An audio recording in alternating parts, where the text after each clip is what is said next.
Back in December, we suggested that there were two most likely outcomes of the choices. Those outcomes that were most likely were, first, that we'd kick the can down the road, that avoid any decision-making. And that really is what happened on the expenditure side, where decisions were simply postponed until March 1st. And then the second choice we thought was most likely was that there would be some sort of compromise, and that did in fact occur on the tax side, where with a number of changes, payroll taxes were increased back to the previous level, and taxes were changed for the most wealthy Americans, where there was some increase in taxes, as well as a change in the estate tax, and as well as a change in some of the itemized deductions.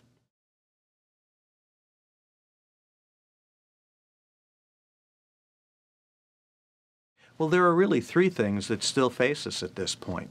The first, and what's going to most likely happen earliest, sometime, it's hard to know exactly when, but sometime in mid to late February, when we run up against the debt ceiling. Literally, we're in a circumstance where the federal government will be borrowing more money than it is authorized to do by statute. The second is that set of expenditures. On March 1st, we'll have sequestration. We'll have automatic spending cuts across the federal government expenditure, largely speaking.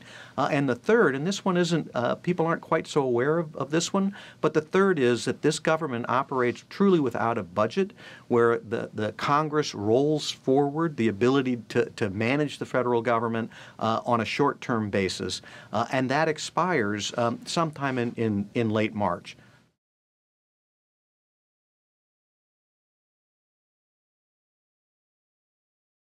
Well, in the first place, there's the optimistic implication. That is, this is really an opportunity for us to get together as a Congress, as a president, as a nation, and solve some of these problems. Of course, there's the flip side to that we can't resolve three big issues that are facing us now. But really, let's face these one issue at a time. The first thing we have to worry about is the debt ceiling.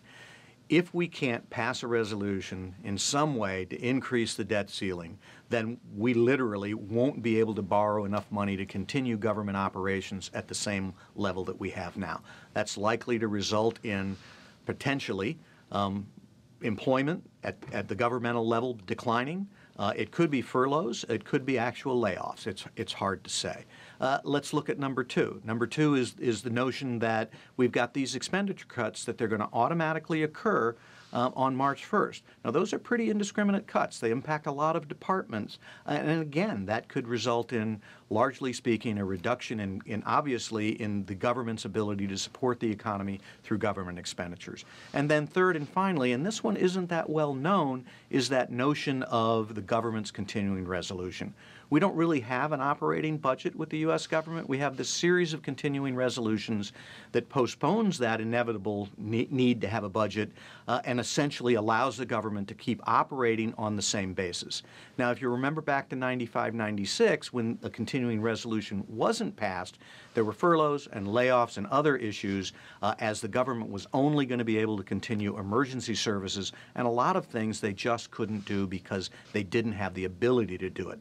Now, what does all of that mean? In sum, the big issue, again, erosion of confidence, broadly speaking.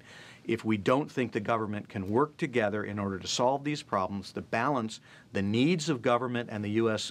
Population with the ability to support that government through taxes and borrowing, then frankly, consumers, businesses, creditors, and lenders, all of those folks are going to be concerned about what's really going on with the U.S. government. Can they really sustain themselves at the same level of growth that we would expect and anticipate?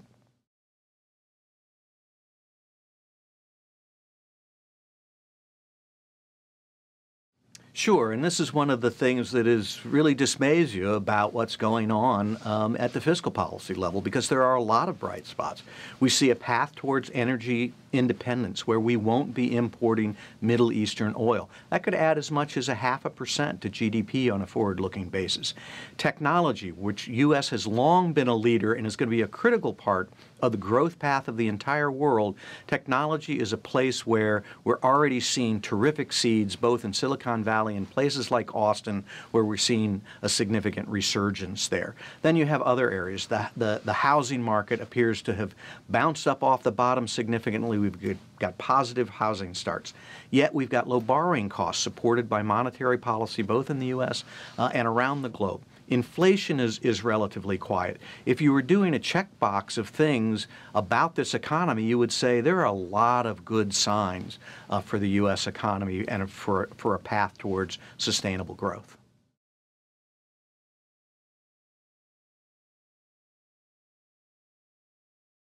We're going to cover this in great detail in our market outlook, but let me cover some of the key points, some of the most important points here.